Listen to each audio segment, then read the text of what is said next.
Hi friends, this is Doug Reeves and Kim Marshall. We're delighted to welcome you to our webinar today. Before we get underway, would you please use the question function and just let us know that you have good video and audio. I'll give you about a minute and then we'll begin the webinar. Thank you.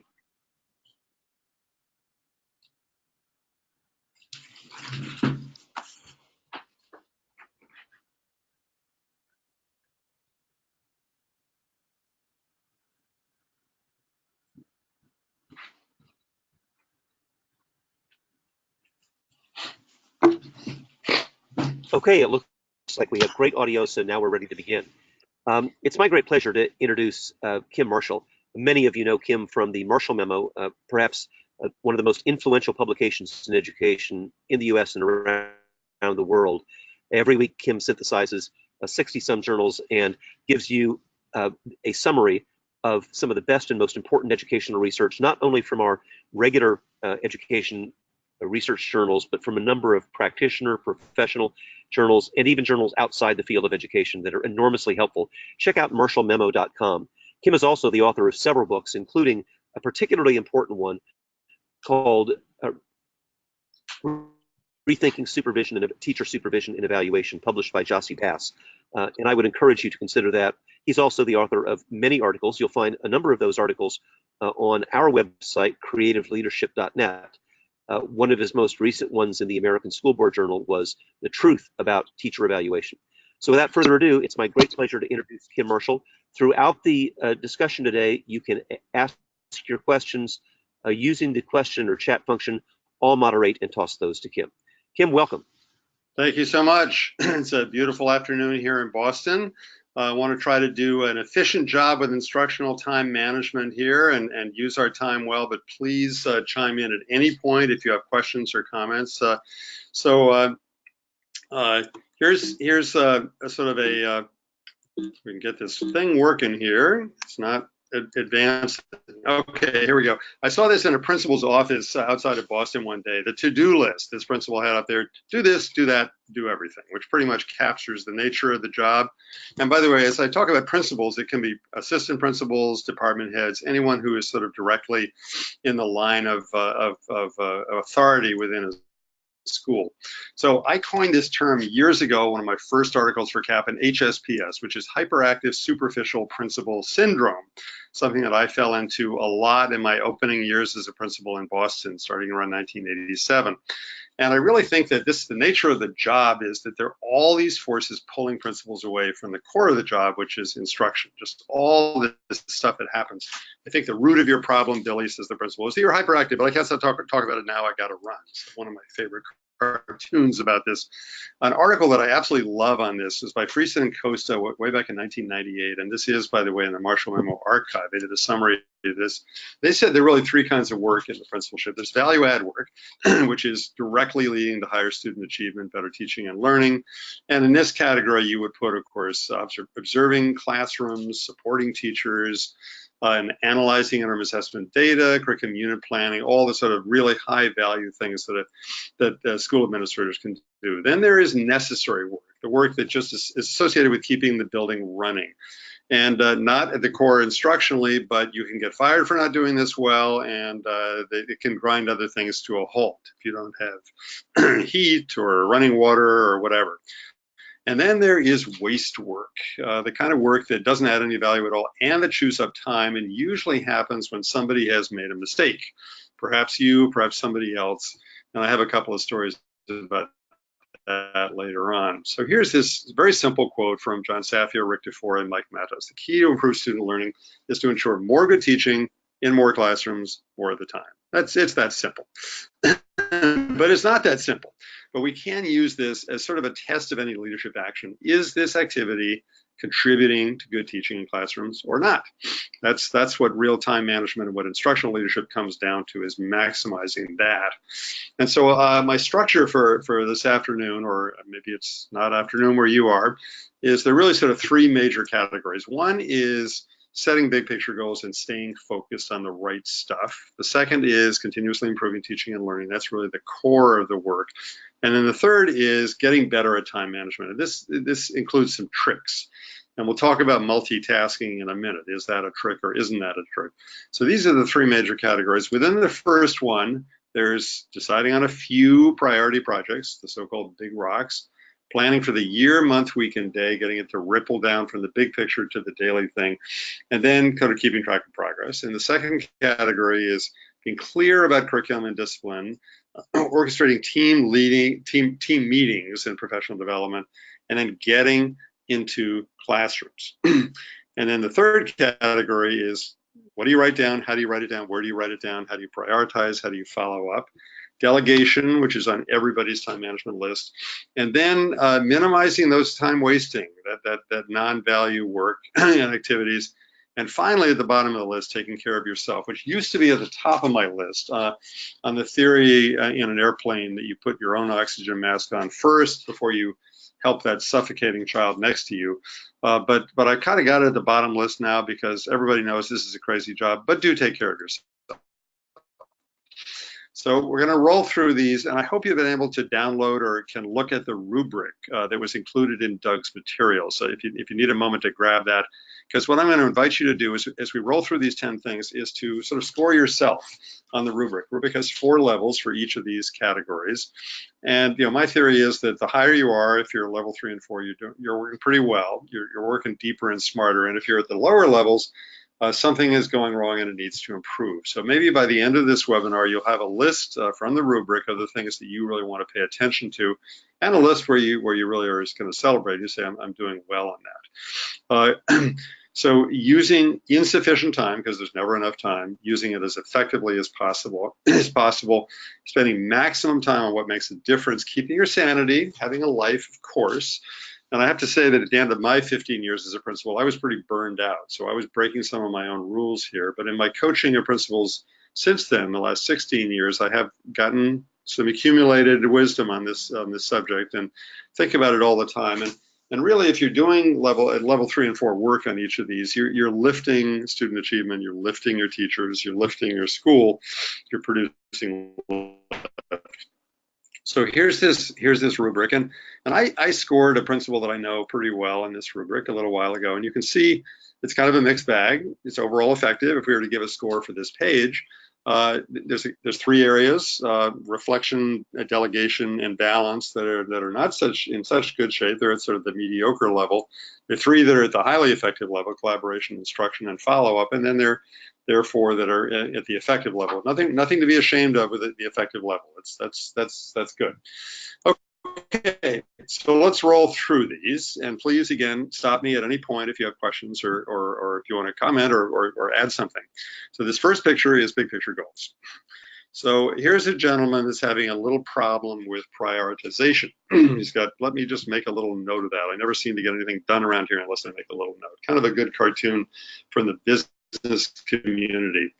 And simplifying all this research and thinking, and I've read a lot of the time management books, is there 4 steps, really. The first is to really look at what's going on. Get the brutal facts, put them on the table. If you were an entering principal, just sort of saying, here's the situation with test scores, with discipline data, with morale, with parent opinions, and so forth, and putting it on the table and saying what's going on here.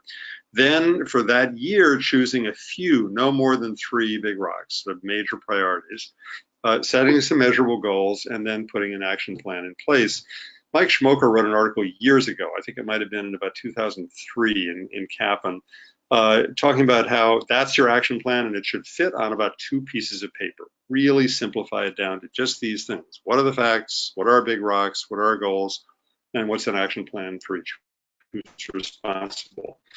So John Safir took this picture in his backyard years ago to sort of to dramatize the big rock story. And you may be familiar with this story.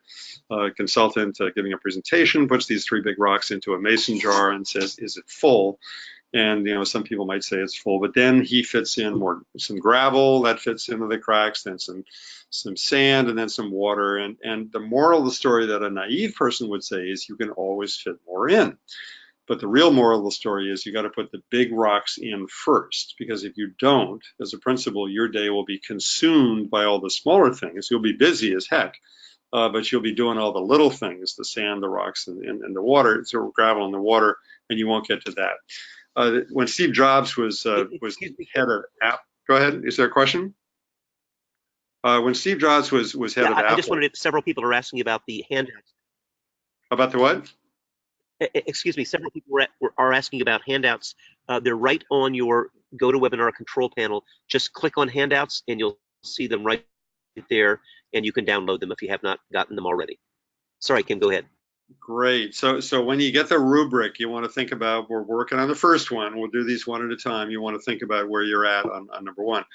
Okay, so Steve Jobs, when he was at Apple, each year he would do a retreat with his top managers, and they would brainstorm all their projects that they were excited about, and then they would rank order them on an easel sheet, the top 10, and then Jobs would cross out number 10, 9, 8, 7, 6, 5, 4, and they would only do the top 3. This is a perfect example of big rocks. Like, this is what we're doing this year. And of course, it was devastating for the people who were excited about these other things.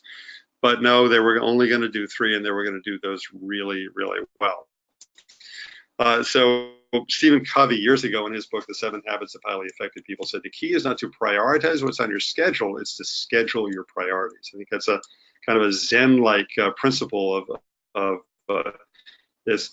And really, that is your strategic plan. The brutal facts, the big rocks, the measurable goals, the action plan, short and sweet. Oh, there's the Mike Schmoker article. It was in Marshall Memo 25. I did a summary of it. If you're a memo subscriber, you can pull that one out. They're all online. And ideally, it's the same plan that you use with your boss. Well, sometimes the boss requires this big binder that sits on a shelf, gathering dust, and no one looks at it. But ideally, you're both on the same page. And you're on, and your boss is supporting you, your superintendent or whatever. So rate yourself on A. So grab the rubric, hope you've been able to find it, and look across. And the trick is to start with, read level 3 first, read the effective level first, and then look left or right and just see where you would place yourself or maybe a colleague that you're rating on A. Highly effective, etc. Okay, so let's move on to plan B, not plan B, item B in this list, which is planning for the year, month, week, and day. So here's a principle that seems to be having a little trouble with planning and paper, a little overwhelmed here. The guru on this is David Allen. By the way, Doug Reeves has written some really good stuff on this. David Allen's book, Getting Things Done, is widely used in the business community, universities, the military, and elsewhere. And one of his great phrases is, don't let the day happen to you. And he has several major principles of time management. One is a master list of your whole life. That includes your work life and your personal life, reduces stress. When you can get it down on paper, sort it into categories and prioritize it, that really cuts down on stress and anxiety, because you can put your hands on it and you can get that picture all the way from the 50,000 foot level down to what I'm doing, first period today. Another critical success factor, says David Allen, is weekly review. At some point in the pivot between one week and another, whether it's Friday afternoon before you go home, whether it's Saturday morning, whether it's Sunday morning. With me, it was Sunday morning, Sunday night, or maybe going in early Monday morning. But at some point at the beginning or end of the week, you pull together the big picture goals, the big rocks, think about weeks and months goals, and then get down, okay, what am I going to accomplish this week?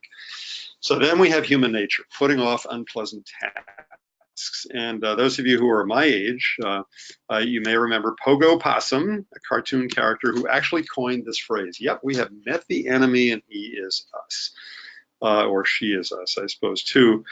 So Pogo really coined this phrase, which has made it its way into American culture, the idea that sometimes we're our own worst enemies. And this is true with things that we avoid. Well, then, when would be a good time to talk about your procrastination, says this gentleman here. So this is one of Doug's terms, the DPTL, the daily prioritized task list, the top 6 things you want to accomplish that day. And again, the full list is too intimidating, and you're tempted, of course, to do the easy things first. So it should fit on the 5x3 card. Maybe you carry it around in your pocket or in your purse. It doesn't make any difference if you completed 50 non-priority items if you failed to achieve your top 6, says Doug. So that's how you sort of evaluate yourself as you kind of draw home at the end of the day. Atul Gawande is an accomplished surgeon here in Boston who also does a lot of writing, and that's him and his surgical scrubs there. And he has popularized the checklist in medicine. This is not his original work, but he's popularized it in his writing, and he has a book called The Checklist Manifesto. And the insight here is that when people are under stress, when there's time pressure, when they are distracted, for example, an airline pilot with both engines having ingested a bunch of geese and the engines have kicked off. You remember the Sully incident. When there are assumptions about what you should do, when you are overconfident, when you think, I've got this, or when it's boring. Those are situations where when something happens, you really need a checklist to make sure you do the right things in the right order. So in surgery, he has a checklist. And there's a nurse who's responsible for going through the checklist to make sure that everything that needs to be there is there and that things are done in the proper sequence. And again, some surgeons might be arrogant about this. I don't need this. I've done this 100 times. That's exactly when you do need a checklist.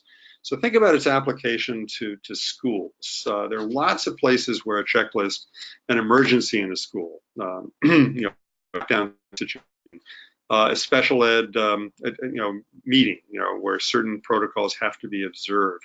Perhaps classroom observations, situations where you really want to make sure you do the right things in the right order, and particularly, when it's stressful.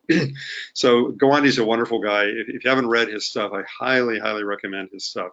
He's just been put in charge, by the way, of this huge national medical effort to figure out healthcare. So we're going to be watching his work very carefully. So that was a quick one. Rate yourself on B. Again, read the effective level on the rubric first, and on B.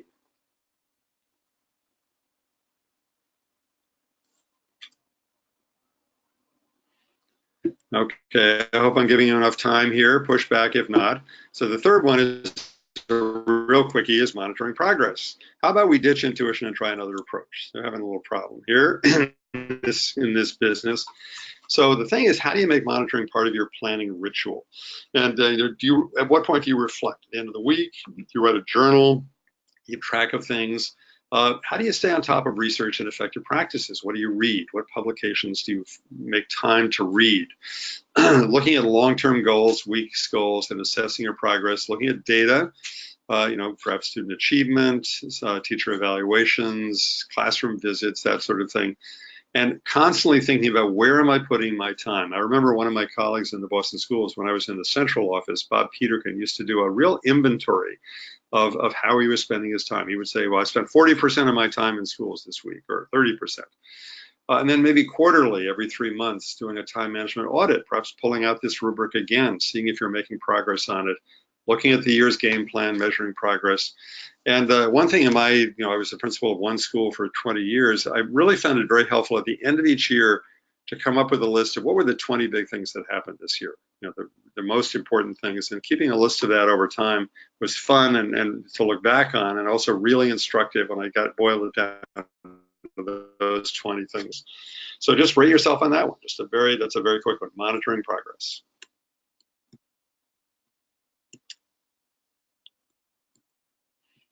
So we've done the first three. So let's move on to this next category now, which is the whole business of teaching and learning. This is the engine room of the school. And those of you who've done any kind of crew, you may know that in a crew, the stroke, the person on the right-hand side there who sets the pace, is usually not the heaviest person in the boat, but has leadership skills, and they're going to set the pace. The person in the bow tends to be a lighter person. The top, what's called the engine room, is the 4 people in the middle, and that's where you put the biggest, strongest people. They're the engine room that really powers the boat along. And I think this is the engine room, of time management, is the whole business of instruction. So D is clarifying curriculum and discipline expectations. This may seem very mundane, but if you don't clarify things and people don't know what they're supposed to be doing in curriculum and discipline, you're going to be wasting a lot of time during the year, constantly nagging and reminding people about what they're supposed to be teaching. No, not mean, median, MO. That's at the 7th grade. And also with discipline, you're going to be dealing with a lot of referrals to the office. So how do you get proactive in both areas? So here's my big picture piece of curriculum. If you start at the bottom, there are the standards, your state standards, Common Core, Next Gen Science, whatever you're using. And what we have now is a lot of clarity in America, and in all 50 states. Not all 50 are using Common Core, but every state now has grade by grade learning expectations. So if we took 6th grade math, every 6th grade math teacher should have, and ask yourself, do teachers have in their hands or in their computers a clear sense of what kids should know and be able to do by the end of the year? And then they've broken the year down into units. So this 6th grade teacher has got number sense, multiplication and division, measuring, etc. And then ideally each unit is planned backwards, is planned effectively. So when you go in and see that one lesson, it should fit into a unit. You should see how it fits in. It should fit into that overall game plan, driving toward those standards and leading to your overall game plan for producing highly educated kids for ready for college and career success. So having this in place, having it in the principal's mind, really saves a huge amount of stress. In my office, I was able to put my hands on, if a new 2nd grade teacher came in, here are the 2nd grade standards, here are the learning expectations, here's how we're going to assess them.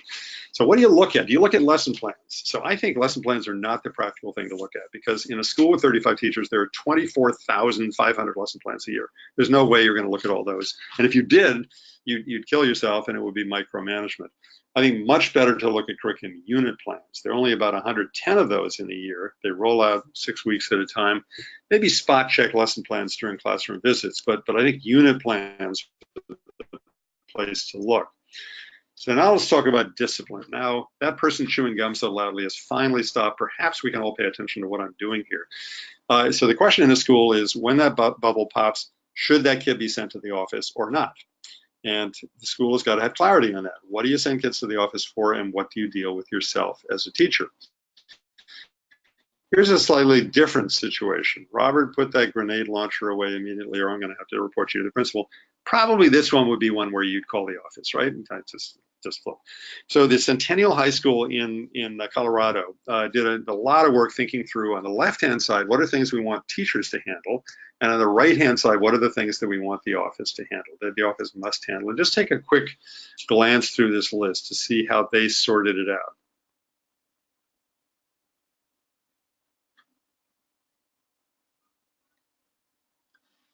You see the kind of difference between them. Notice PDA, public displays of affection, on the left there, but then on the right-hand side near the bottom, repeated PDA is an office thing. So every school should have a list like this, and you might take Centennials and tweak it, or you might start from scratch. But you got to have a sense. Teachers have got to have clarity. It's not okay when a kid sucks their teeth and rolls their eyes at you to say, go to the office. That's not an office offense. But if there's a serious fight, if there's in-your-face profanity, if there's drug violation, then these are things. And teachers shouldn't heroically try to handle those on their own. Okay, so rate yourself on D. Where are you at in terms of, in your school, is there clarity on curriculum and discipline? Do people know what they're supposed to be teaching clearly, how it's going to be assessed, and do they know when they have to handle a discipline situation? Maybe they need support with it, but basically it's their job to handle it themselves. And those of you who have worked in busy schools know that there are often just a few people who send kids to the office a lot.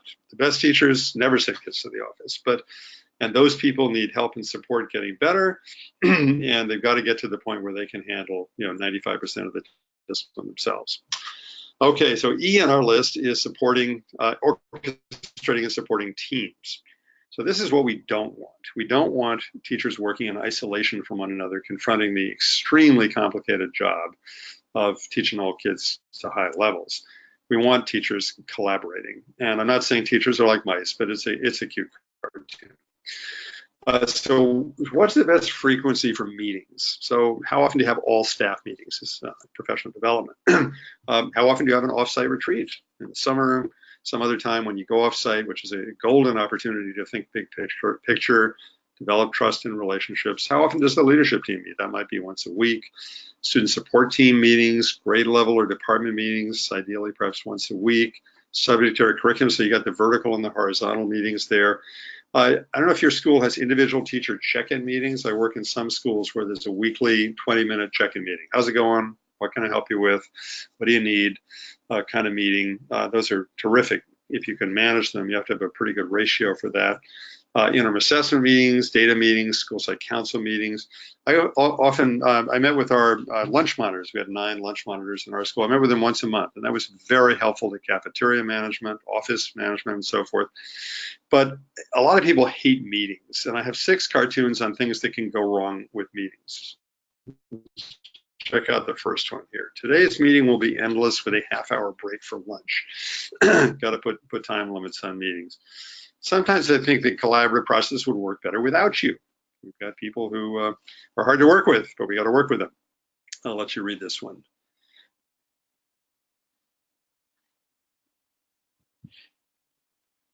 So we have personality issues going on. We have adult bullies sometimes in our schools who get their way. This had better be good.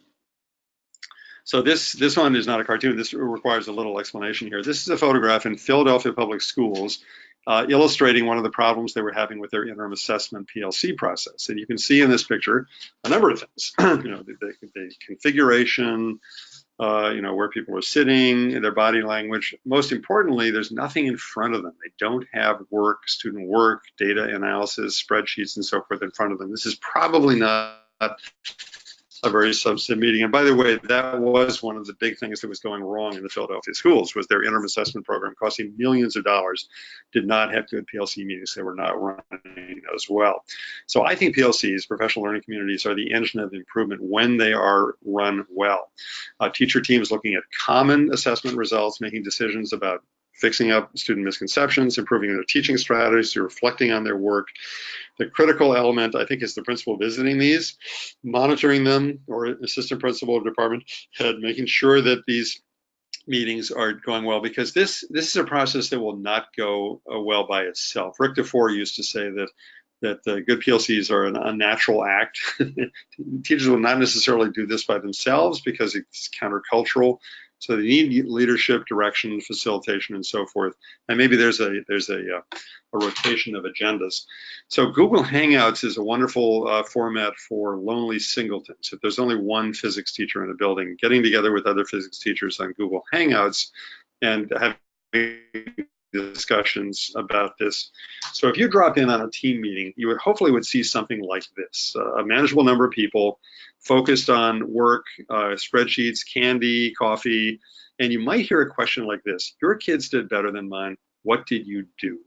That question means there's a lot of trust in the group. It means they've just given a common assessment. They have data in front of them. They're noticing differences, and they're open enough to really ask a question like this. And it's okay to share best practices without sort of seeming like you're all that.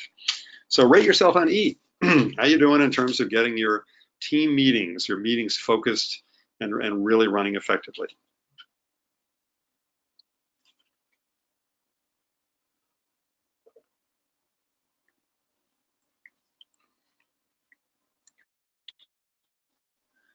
Okay, so now we come to the heart of the matter, getting into classrooms. And we have a situation here which, if the principal had been in this classroom more often, this tragedy would not have happened. So there are 4 hard truths about teacher supervision in classrooms. Kids learn considerably more from some teachers than others. And parents have always known this. They request the so-called best teachers. But the research has now caught up with that, and we know that this is true. It's not because those better teachers are magicians. It's because of specific things they do in their classrooms, day by day, week by week. So the second thing is that every school has a range of teaching proficiency. So I work in a lot of different schools, and thinking of a 4-point scale of teacher evaluation, you really always have some kind of a curve between the highly effective, the effective, the mediocre, improvement necessary, and the ineffective or does not meet standards. So that's the second big insight. And really, across the board, you have variation. Third one is the kids who walk into school with any kind of disadvantage, whether it's poverty, whether it's violence in the neighborhood, whether it's a learning disability, whether it's parents getting divorced, whatever it is, they especially need those top two levels of teaching. It's a real equity issue to get that in classrooms. And then the fourth one is that the traditional evaluation process, what we've been doing for 50 years, makes it very difficult for principals to deal with mediocre and ineffective teaching, those bottom two levels. And so here's the problem. Every teacher is teaching about 900 lessons a year, 5 a day, 180 days roughly in the school year. So it's a huge amount of work to supervise. And if you're only doing it a couple of times a year, really, you're not being very effective. That's what I was brought up on. That's what I was trained to do as a principal, the big dog and pony show once a year. And really, you can see just graphically here what the problem is. So ideally, what the best teacher evaluation systems are doing, and here's, these are the schools that I've been in where I see it really working. They're accomplishing four things.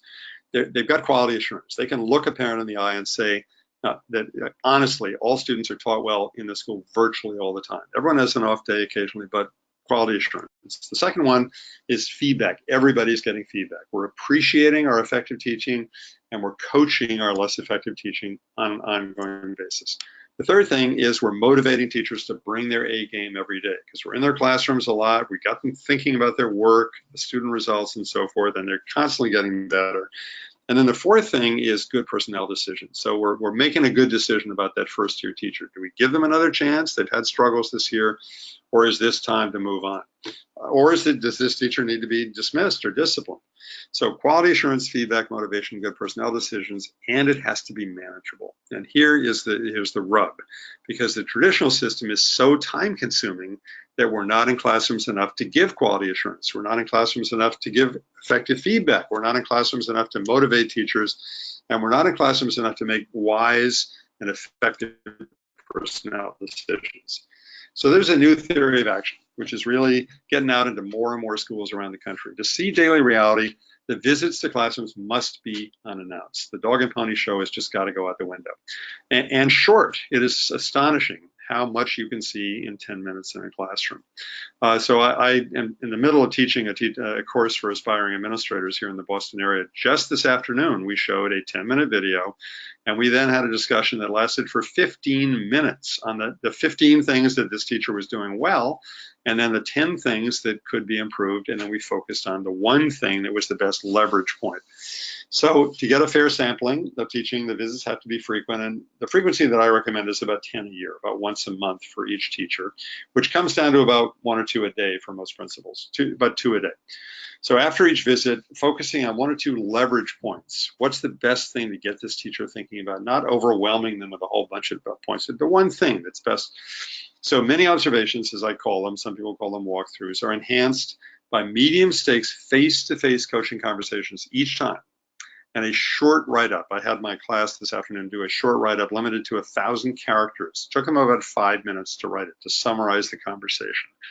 Of course, looking at unit plans, of course, looking at evidence of student learning in the PLC meetings, and perhaps, this can be controversial, asking the kids in an anonymous questionnaire for pointers on what they think their teachers are good at and what they can improve on. The kids, Ron Ferguson's research at Harvard has shown the kids are actually more accurate than principals because they're there all the time. And if you ask them in the right way, they can give teachers incredibly valuable coaching points. So really in this process of many observations, short, frequent, unannounced visits, face-to-face feedback, brief summary sent electronically, supervisors can appreciate their good work that people are doing, coach on the coaching points, and get the overall picture so that they can do a rubric score at the end of the year, which is, by the way, what rubrics are meant to be used for. So here's just a visual picture of the traditional evaluation system: the 30-minute classroom observation, the 45-minute observation in the classroom, taking a lot of notes, a couple of hours writing it up and analyzing it, doing the evidence, and then the post-observation conference. That takes 4 hours for one teacher. And the research has shown us pretty conclusively it's not a good use of time. Okay, here is one mini observation cycle drawn to scale. 10 minutes in the classroom, 10-minute face-to-face conversation, ideally in the teacher's classroom when the kids aren't there, and then a 10-minute short write-up sent electronically. So in the same 4 hours that the person at the top there spent doing one teacher with an ineffective process, this principal can do, over several days, can do 8 mini observations. So I think you can see here just graphically in terms of use of time, in terms of effectiveness, building trust, building relationships, coaching, improving teaching, and also hearing what teachers are dealing with and wising up as a principal. This is a much, much better use of time.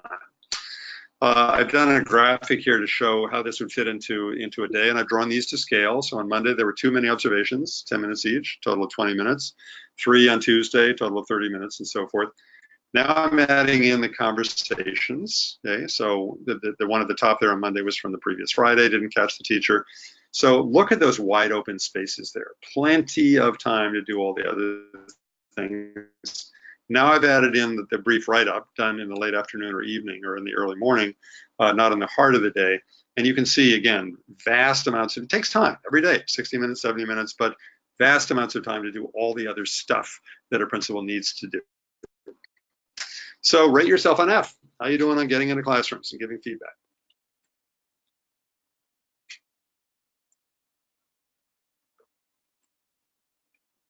Maybe on this one, you'll need to advocate with your superiors about having a more effective teacher evaluation process.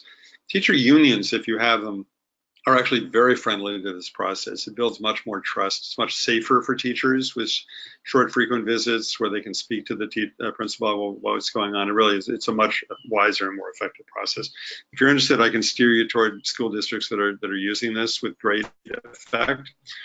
Okay, we're in the last category here, which is more the tricks of time management. So writing it down, prioritizing, and following it up. I don't know if you've got a kid like this in your house.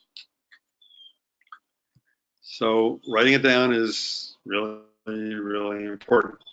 So what do you carry around with you? Do you carry cards in your shirt pocket? Do you have a smartphone on a holster in your waist? What do you write? You got to have something with you to write stuff down. And women's fashions are not helping us here because often they don't have pockets. But the women I work with who are school administrators, they've figured something out. They have something with them. And then often there's a way of following up. Is it an individual email? Is it a text? Is it a tweet? Is it a Facebook post? Is it a note popped in a mailbox? Is it a PA announcement in the morning? Is it something for the faculty meeting? Is it part of your weekly newsletter to the staff? Speaking of which, a regular staff meeting, usually most schools have a weekly one, whether it's on Monday or Friday, is a really good practice because you can get a lot of that operational stuff dealt with, so you don't have to take up time in meetings for it. And it's also a stress reducer. It's a bin that you can put things in, as you go through your week, and they're all there in one place. So these are different ways. I'm sorry, I repeated myself there. Regular staff meeting. So here's a big insight. It's not a desk job. Anyone who has the idea that a principal sits behind a desk does not understand the job of the modern principalship. This is my office at the Mather School in Boston, large elementary school. And you'll notice several features here. The desk is pushed against the wall. That is a very effective way of opening up space, being a little more humble. You're not like the president sitting behind the Oval Office desk. And another insight, it took me years before I listened to somebody on this, a small round table that can get 4 or 5 people around it is a very nice thing to have in the office. See, I would just swivel around in my chair. And sometimes we brought in other chairs. And then lots of stuff on the walls. Swiveling to the right here, you have my mentors over on the left there, the people that inspired me, Ron Edmonds, Jeff Howard, John Safier, other people up on the wall, Marion Wright Edelman, and all the data up on the wall there, and then files and lots of stuff I could put my hands on stuff. So rate yourself on G. How you doing on that?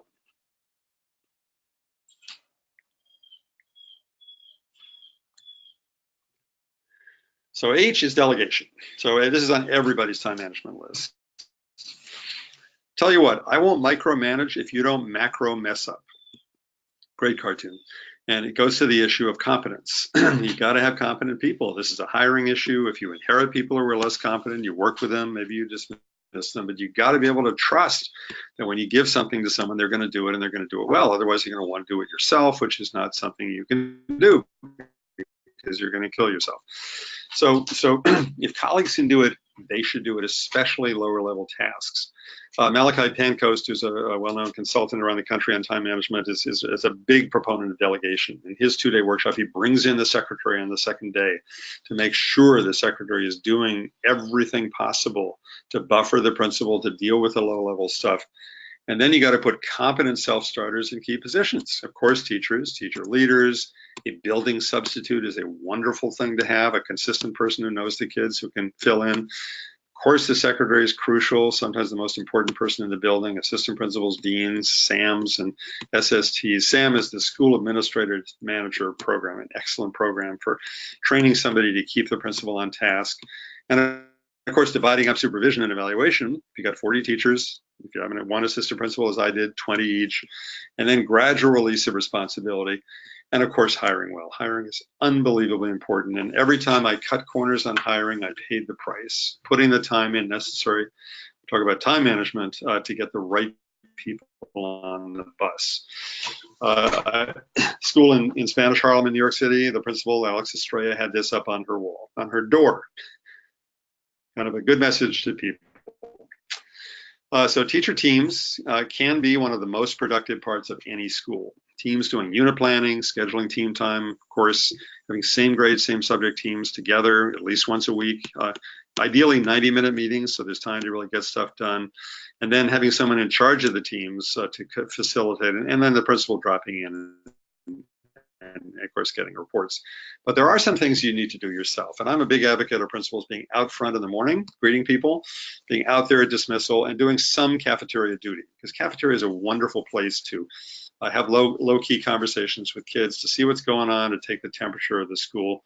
If you're in the high school level, athletic events, of course, student performances at any level. Anytime a student or colleague is injured, you got to be there. And picking up pieces of paper on the floor. This is kind of one of my pet peeves. Is I don't want to see a principal walk by a piece of paper on the floor. So rate yourself on H. How you doing on that one? We're almost done here. Delegation. The key word being competent. So this is what can really kill your time is crises and activities that shouldn't be happening. And sometimes you have this. Mr. Butler, your 10 o'clock is here. You don't want this situation. So crises take a lot of time. I was up on the 4th grade corridor in our school once, and I walked by a classroom that was in session, and I thought I heard the teacher use the word jackass.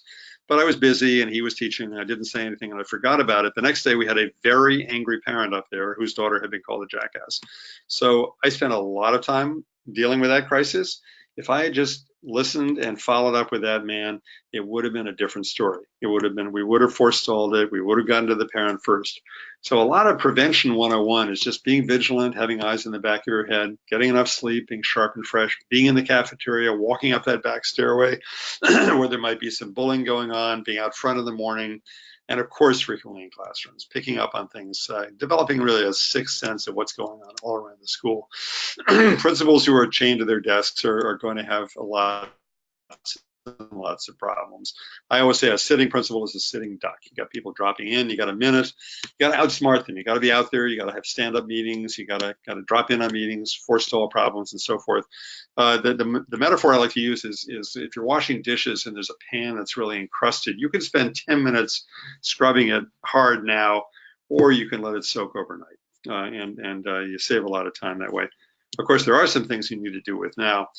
Multitasking, okay, within reason, check out the multitasking this person is doing. One of my favorite cartoons.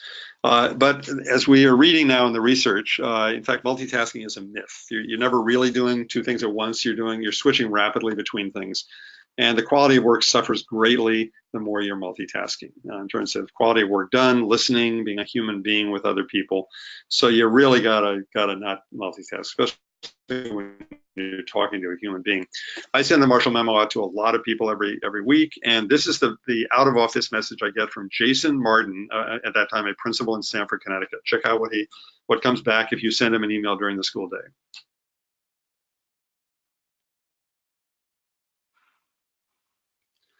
Now, of course, he checked this out with his superintendent. A lot of other principals in Stamford at that point were doing it. But this, I think, is a really good idea. Of course, you can reach this person by phone or by email if there's an emergency. But this really says, I'm dealing with the core work during the school day. So the time management gurus, Doug Reeves, David Allen, others all agree you got to chunk your email. You got to do a blast of it early in the morning when it's quiet. Okay, then during the day, you're a people person, people before paper. And then you do it in the afternoon, late afternoon. You catch up on it. It's much more satisfying, and it's much more efficient to do it that way. So then, but you also got to have the meta skill of knowing when to drop everything.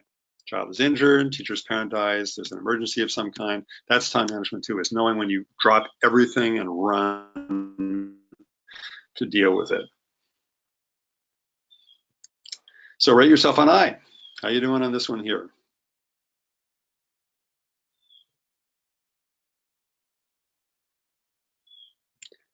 And the last one is taking care of yourself. Maybe you shouldn't send out emails when you're tired. People make errors in judgment when they're tired, when they're angry, when they're upset. All these are times. And so taking care of yourself is a major time management issue. Stephen Covey talks about sharpening the saw. Okay, you can't be afraid to work hard, of course, and the first year of a principalship is a marathon, but you got to work smart. And now we're talking about food, exercise, getting enough sleep, being sharp and fresh on your toes, working intensely, but then taking breaks. These are keys to creativity, perspective. And by the way, with the lack of sleep and stress, the sense of humor is one of the first things to go, and often that can be the thing that forestalls it. So the Yerkes-Dodson Law is about good stress and bad stress. And notice the quality of performance is on the vertical axis and stress is on the horizontal. So the research shows that a moderate amount of stress actually produces better performance. And there's an optimal level, okay, and then you start going downhill with too much stress and with bad stress. And so we got to orchestrate our lives so that we have the optimal level of stress. Too little stress, you're not performing at your best. You're not on your game.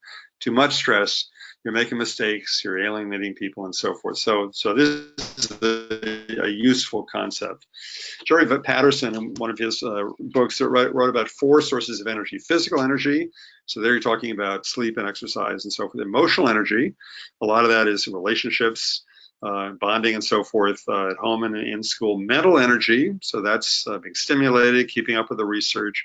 And then there's spiritual energy. Here we're talking about meditation, prayer, and other things that keep you at a deep level, keep you centered and focused. And you got to top up your tank on all 4 of those. You need to constantly work on that. And one little insight I had when I was a principal was that success is very energizing. So orchestrating small wins, seeing progress on things and displaying that, and doing high yield activities.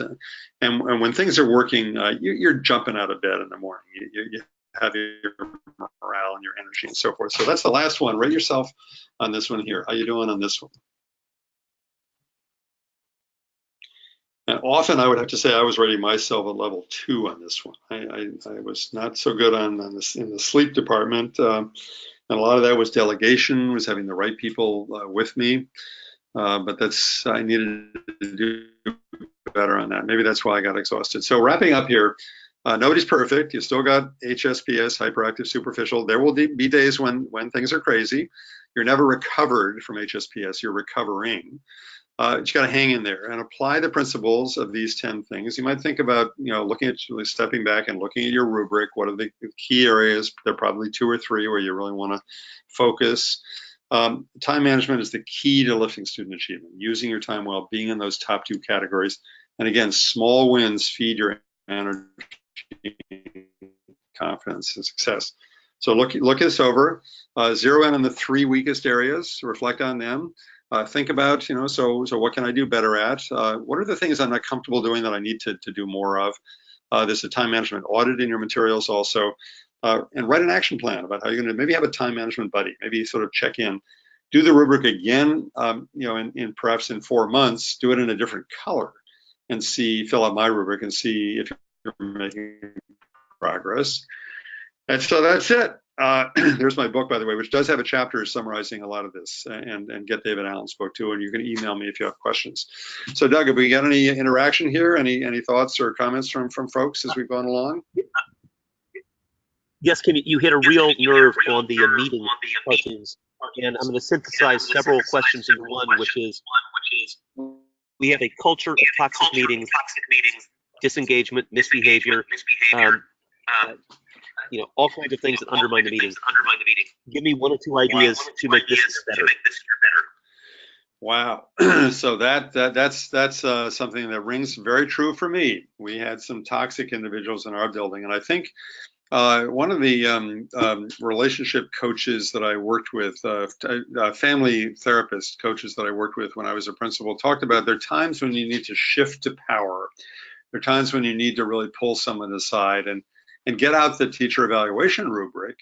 And there's often things in those, there certainly is in mine, about being a team player and holding up the team and not undermining things, and really shifting the power and saying to the person, this has got to stop, knock it off. This is a verbal warning, and we need to have our team meetings. And then there are tricks to team meetings. John King, who was just the Secretary of Education in the last year of the Obama administration, when he was a principal in Boston, I knew him at that point, and he would start every faculty meeting by asking everybody to jot down their immediate needs, things that are broken, things that need fixing, and so forth, and then jot down as they're getting their coffee and donuts, what's a funny thing that a kid said this week, or a wonderful learning moment you had in your classroom. So people would jot those down.